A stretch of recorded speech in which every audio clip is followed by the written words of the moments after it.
forward, it's time for the hot seat for you on stage. I'll request Mr. Anuj Puri to please join us on stage. Let's clap and welcome Mr. Anuj Puri, Chairman Anurock, to conduct the hot seat. The first one, I'd like to invite Mr. Ashish Purvankara to please join us on stage. Can we clap and welcome him once again, everyone?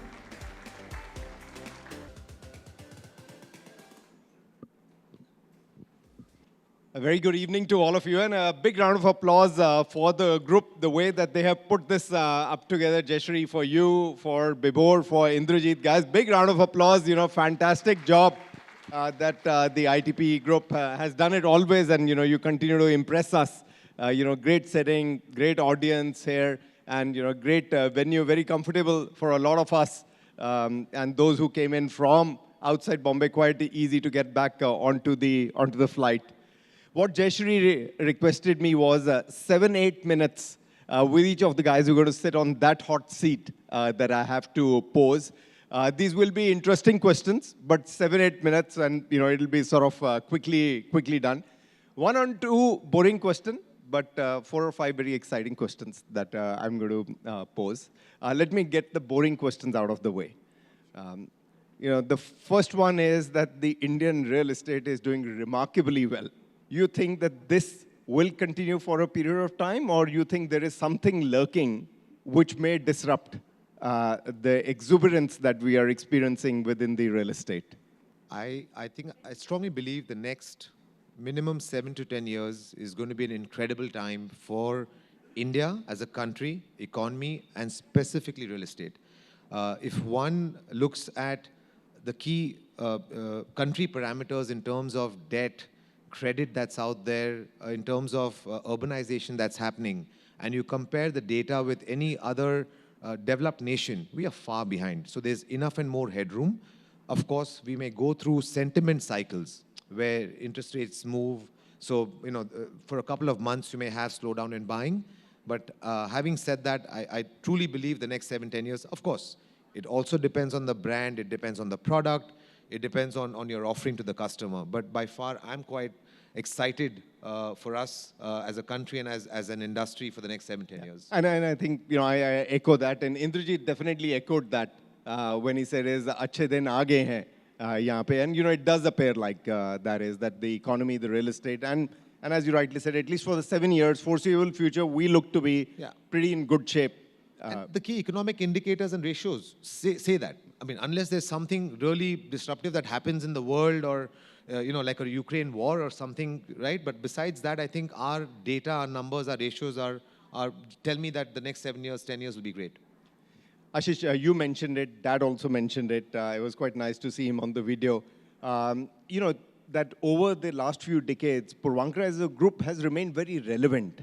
And, you know, I've seen certainly within the real estate, within the construction industry, it is very difficult to remain relevant over a period of time. What are those 1 or 2 things that the group has done right to remain relevant? 2 key things. I think one is, now I joined the company, I think way back in the year 2000. So I've experienced that for the last 23 years. From kindergarten? I hope. But I think one thing is that every new project, the discipline in the organization was, which I see very different in Bombay.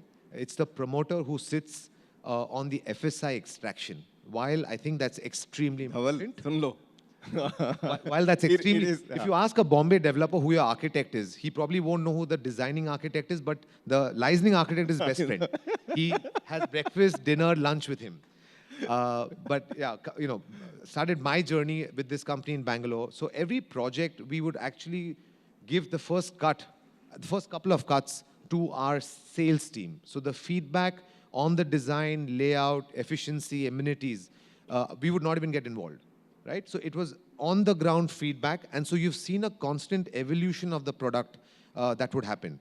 Finally, maybe the last 2 meetings is when the key manager or me would sit to say, finally, okay, aesthetically, is it good? Have you consumed the FSI? But that FSI question is a very small question, though we've ensured we've achieved everywhere. But a lot of emphasis was given on the customer's feedback from the previous project. So I think that really helps us move on and evolve. Second, I would like to give credit to our team. We have constantly ensured that we've had a very young team. Even today, the average age, I think, of the design and product team, if I'm not wrong, would be 35 years old. Wow. Of course, there are some gray hairs there, which are 50, etc. But I think it starts from 25. So young talent, their job is to essentially sit and brainstorm and to come up with what they believe is the changing trends. They have to support it with data and give suggestions. Obviously, we also have a small internal competition that we do. And this is across the organization, right? So when we're launching a new product, anybody from, from the contracts department, purchase department, can actually pitch in an idea to say, hey, listen, we can incorporate this into our project, and that can be a USP that no one else has done. I think those sort of exercises internally has also helped us come up with new things and new features, and that's kept us relevant. And Ashish, you've been very consistent, and Dad said the same thing, because if you see, both of you have said this two things. One, when you came up on the stage, you said it's about customer delight. Again, you're saying is that if you have to be relevant, it is about the customer. It is. And second, Dad said the same thing is, this award is to the team, and you're saying it is the team that you give the full compliment and the gratitude to. Absolutely, because if you're not building something that's desired, gone are the days, where there were 5 developers, you could be arrogant. I remember a joke, I think this was way back, maybe 1981 or 82, that my father shared with me. And that's how the market was back then. And some person came in the morning to book an apartment in one of our Bombay projects back then, and he didn't book it. And he said, I'll come back in the evening with my father. So Mr. Choksi was there. He said, oh, if you come back in the evening, the price is 5% up.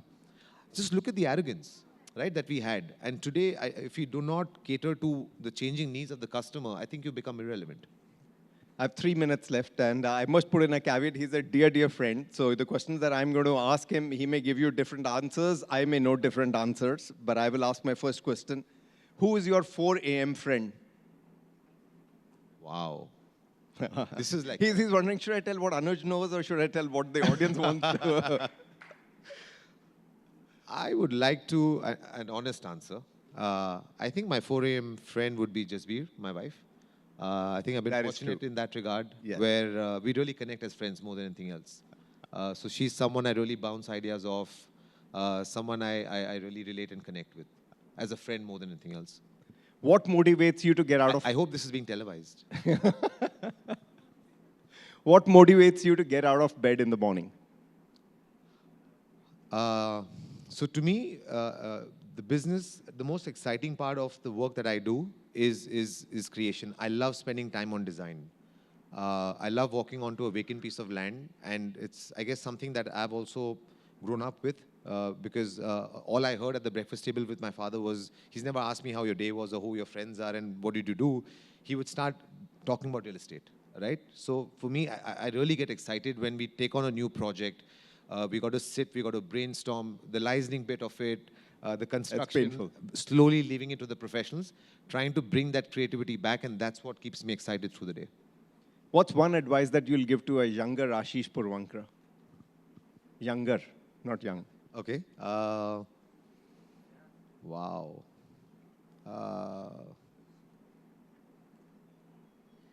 If I had to, okay, I'm going to rephrase that question to try and find an answer. I think if I had to change something that I've done in the past, what would that be? I think I would have made changes that I've made in the last 10 years. I would have probably made that 20 years ago. And I think that goes back in terms of the product, right? I think I wasted 10 years of my life trying to think that I'm learning the business, kept quiet, didn't give suggestions. But I think young minds today, and we're experiencing that in our organization, the young minds are giving us the best of ideas. So if I could have been more outspoken, if I could have allowed the younger team members to give them a safe platform to actually give their opinion without any consequence. I think in most organizations, we get on talent, but we do not give them a platform for them to feel safe, to give suggestions, give their inputs. That's something that I changed about 5-7 years ago, and I said, without consequence, please speak your mind, because you're here for a reason, you're at the table for a reason. I would have changed that culture way back 20 years ago. Beautifully said, Ashish. 3 on 3, I would say, is last 2 questions that I have is, if not real estate, what else? definitely Bollywood? Entertainment, but not as an actor. I love entertainment. I mean, music, production. So music is something extremely close to me. And as a family, we love music. So I would have been somewhere in the music industry, I think. Producing stuff, not singing. And last one, if you had a superpower, what would you utilize that? What would that superpower be? Is it to be able to read mind? Is it to be invisible? Is it to be able to predict future? What would that superpower that you would want? I think to be able to read people's minds. Because I think we live in a society. While I can disappear and appear somewhere else, I'll be running away from the problem.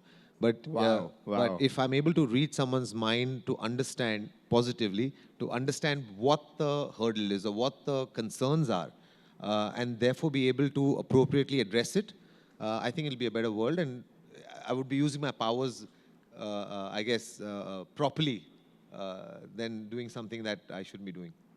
Fantastic, guys. Big round of applause, Ashish. Thank you very much. Thank you know, you. 5 on Anuj. 5, man. Where's the hamper? We now invite Mr. Nand Kishore, MD Ramki Estates, to join Mr. Anuj on the hot seat. Can we clap and welcome him, everybody? How did they catch you? That's what I was wondering, how I got into this. So you've seen what the format is. My sort of two boring questions. Let me. I think I can't be even half as proficient as... No. You are very witty. I know that. I've known you for many years. You are like outstanding on this. The first one that I want to understand is your predictions 5 years out on Indian real estate. I think it will be an out-and-out market dictated by the customers. I And think everybody is saying the same as- thing. Huh? Just now Ashish mentioned, it will be the customer. I mean, all along we have been talking about customer centricity, customer delight, but honestly speaking, we have been producing what we wanted to produce rather than giving them what they want. But I think that is going to change. So you will see everyone aligning with the customer interests. Absolutely correct. Second is there are several asset classes. Do you think office is a bad word today? I mean, certainly in the city that you come from, Nandkishore, Hyderabad, is it a bad word today, office, or you think, no, it is only temporary, it's going to come back? I think it will be cycles, and those cycles will continue for quite some time. And I think the only thing is office space, the cycles are a little more accentuated than the other asset classes in real estate. But I don't think it will be a bad word, but it may not be a great word. Right. So, and more so in the case of Hyderabad as we stand today. That's right, Lot of exactly. supply. Not many developers have been able to expand across India. And you're certainly one who's expanding across India now, gone from Hyderabad to Bangalore and some of the other markets.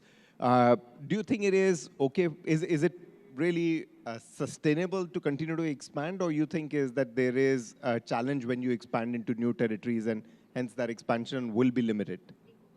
I think post the reforms that have happened in real estate, expanding and moving into new geographies in real estate has become relatively more, I would say, easier because a lot of regulation has come in. So things are far more structured. So all the local dynamics have been reduced to a large extent when it comes to new geographies. Though still the bylaws and everything are very different. Like for somebody who comes from Hyderabad to a Mumbai, I think it will be very tough to understand the Yes. FSI regulations and all that. So while the local laws still are quite different, but I can say to a large extent with the maturity of the industry and also the institutional gaps coming down, I think it has become much more easier to expand into newer cities. Let me get into the interesting ones now, Nandkishore. One bizarre thing that you can expect to find in your bedroom.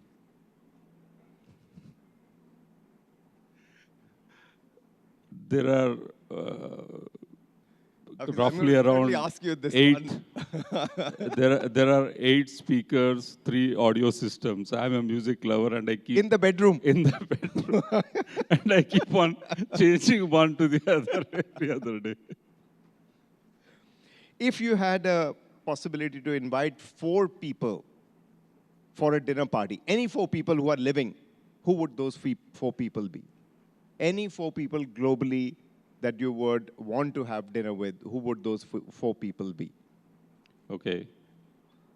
Sachin, Sehwag, Dravid, Ganguly. Wow, well done, well done. Is that Dravid Dravid and Ganguly. is like a true cricket buff. I thought he will talk about some actresses, and I was thinking it is going to become a little bit saucy. No, He but was like, no, somebody this is told me it 4 is guys. being televised, so I can't take names of actresses. One rumor about you that's true. I'm a bit lazy. Last 2 questions. What are the most important questions that a leader should ask themselves? What is that most important question? Question or questions that a leader should ask themselves? Do I really know what I pretend to know? Oh, nice. Big round of applause. Wow. Do I really know what I pretend to know? I mean, it's like such a deep statement that he has made. Do I really know what I pretend? Pretend. I mean, I would underline that word is to know. Well said. And the last one that I have is advice to a younger Nand Kishore, which is what I asked Ashish as well, because there are a lot of young faces who are sitting in here. They want to understand, for people who've been here doing this, for decades, what is that one mistake that they think is? I mean, like Ashish said, is that he should have been more boisterous. He should have been a lot more vocal. He should have been a lot more, willing to, throw his weight around at a young age, which he was not. I would say something very similar, challenge the norms. Challenge the norms. Challenge the norms. I think particularly my generation, we have always been trying to play the catch-up game, Beautiful. never tried to do things which break away from the routine. I And think we were always taught like that. always taught like like that. that. We were told that you have to wait to draw your money from the bank. So it was ingrained in us. So I think challenging the norms is something which I would definitely love to do. Big round of applause, guys. Thank you. Fantastic. Challenging the norms. We now invite on stage architect Hafiz Contractor to please join us on stage. Can we clap and welcome him, everyone?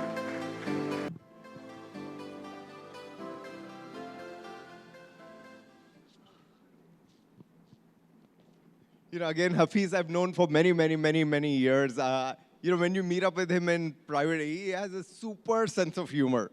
He has a super sense of humor, one.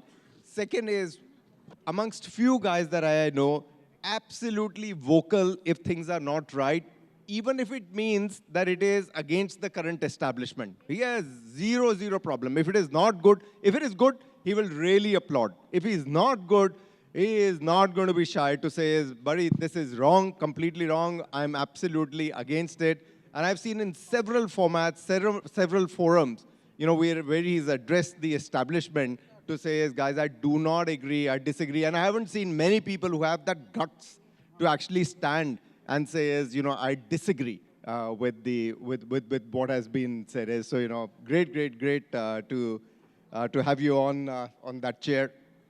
The first one, Hafiz, is you have designed, properties both in India, overseas, several, hundreds and hundreds of them.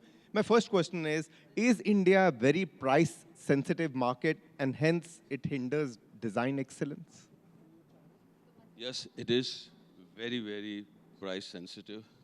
And I would say that people practicing abroad, or when you practice abroad, you indulge in a lot of details. Whereas in India, there is hardly any money for the detail. Yes, and I'll tell you, It's very obvious. That's the reason you in India have to give concepts which can be seen from far off. Every building, the guy will say, oh, how much I'm going to get back. And you have to show him that even if you do something little bit different, you have to show him that you are going to get back more. So architecture in India, according to, as far as I'm concerned, when you're working for builders and for majority of our works are residential. That's I right. would say 95% of our works are residential. You'll hardly do one museum or one ashram or one something like that. There, depending on that person, yes, you can indulge in details, but not in 95% Amazing. of your. Hafiz, we heard Indrajit, when he kick-started here, he said is that the economy, the demand, the real estate is doing, exceptionally well, and, residential certainly is doing very well at this moment in time. If you agree with this statement, my question is Hafiz wishing for days to last 48 hours to keep up with the demand? See, first of all, everybody's saying that real estate is doing very, very well. Yes, that is fine. Okay, but I'm worried that in the next 10 years, when the influx from the rural area is going to come, and your cities are going to get flooded. Yeah, nobody's thinking about that. Okay? Absolutely. Yeah. And from one side, the prices are going up, and we are very, very happy. But from other side, the influx, their buying power is not going to be there. And at that time, what are you going to do? Your cities are going to be in a complete mess. So you have to find a way how to reduce your prices. All my builder friends are going to shoot me.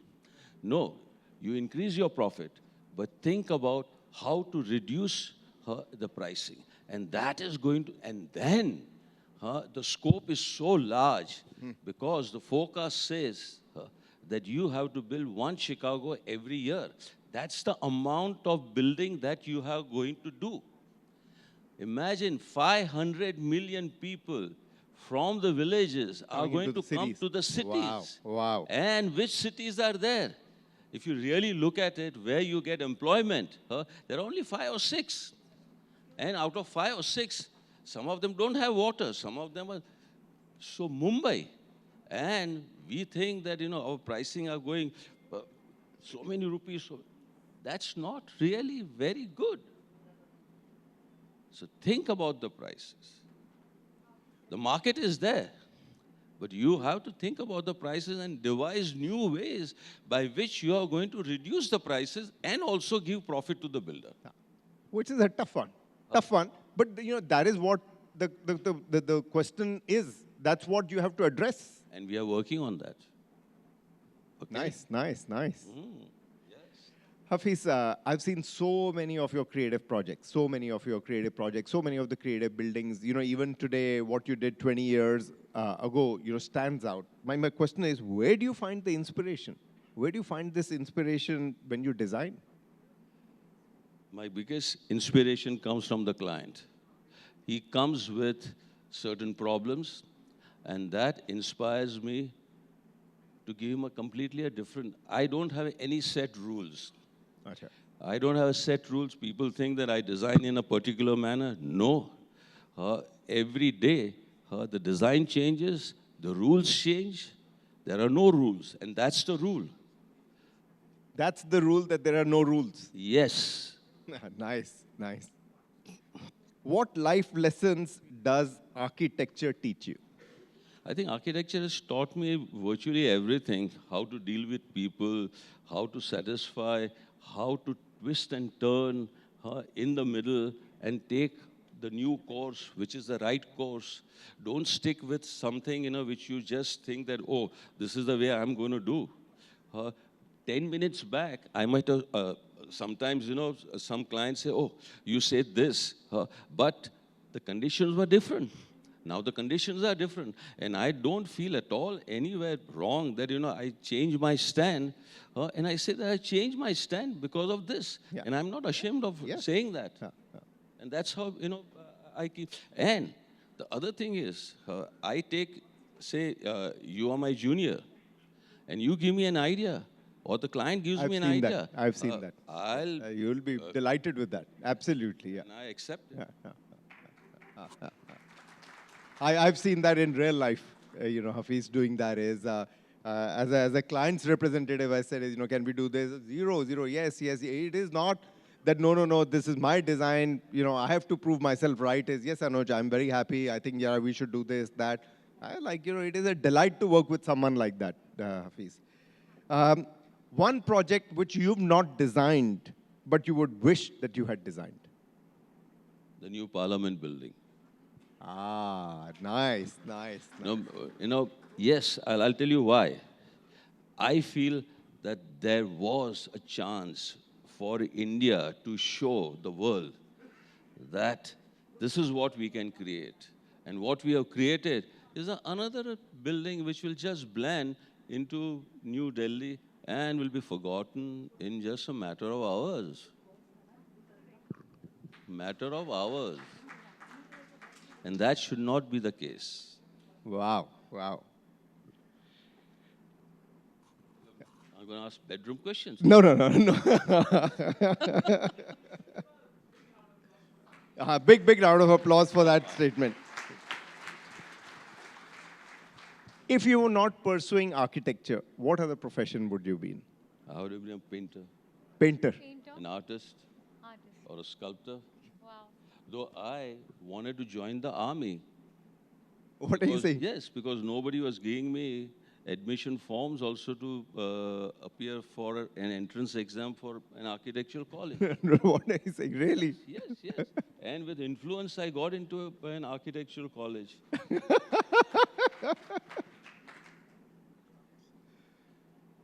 One bizarre thing that you can expect to find in your office, not in your bedroom, in your office. I have so many bizarre things that I've seen in your office. One that is bizarre to you. What is that? I think there is nothing, in my office. We have rats, we have cats, we have everything. So I don't think, anything and anything can come in the office. And my office is not plush. It's like a workshop. So I'm happy with anything coming, and I don't feel at all. How would we define Hafiz in 3 words? In 3 words. In 3 words, how are you going to be able to define yourself in 3 words? I would like to be honest. Okay. I would. As a like- Parsi, you are anyway. You are, No, but I would like to be more honest, and I would like to work more. And whatever time I have lost, I wish I can get back. Really. Yes. You've not lost. You're like one very young. Second, you've been so productive, Hafiz. No, but you don't know. A lot of things, you've missed out. Okay, and now you feel that, oh my God, you missed out on that.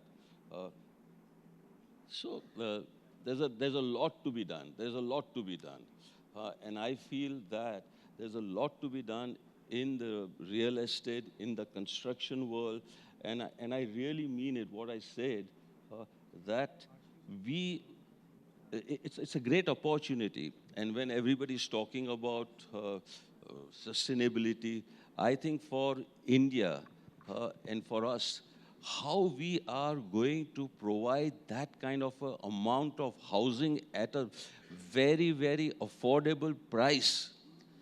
For that, we have to have new construction systems, new materials, and that requires a lot of time and collaboration from everybody else. We are trying to do that. A simple thing like that. Recently, I went to Japan to convince a person, a company, to make toilets which are, without any flushing. pneumatic flushing, because thinking about water. What will happen to India? Everyone and everyone goes to toilet about 4, 5 times or 3 times, and 5 liters. If that 5 liters and 1.4 billion people, Yes. okay, thank God that a lot of our people don't have toilets. I'm saying thank God. No. I'm just looking at it that, if they were also going to be flushing, we won't be having water to drink. So think about that. Think about that. So you have to think about such things. I define him in 3 words: passionate, visionary, disruptor. Every thought of his is disrupting in there. Is absolutely big round of applause, guys, for Hafiz.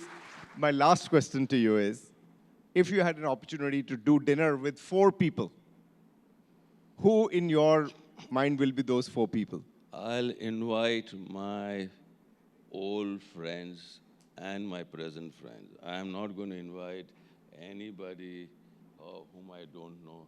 I want to have a relaxed and nice dinner, and that's about it. Oh my God. That is the truth of the gentleman, guys. Big round of applause, Hafiz. Thank you very much. I'll request you to stay on stage, both of you. I'll also request Mr. Nand Kishore to please join us back on stage. We'd like to felicitate and thank all 3 of them. Can we clap for them once again, everyone? To do the honors, I'd like to invite on stage Mr. Ashish Bhasin, founder and MD, Mamo Solutions. I'd also like to welcome on stage Mr. Rahul Tyagi, COO, Mamo Solutions, to come on stage and do the honors. Can we clap and welcome them, everyone?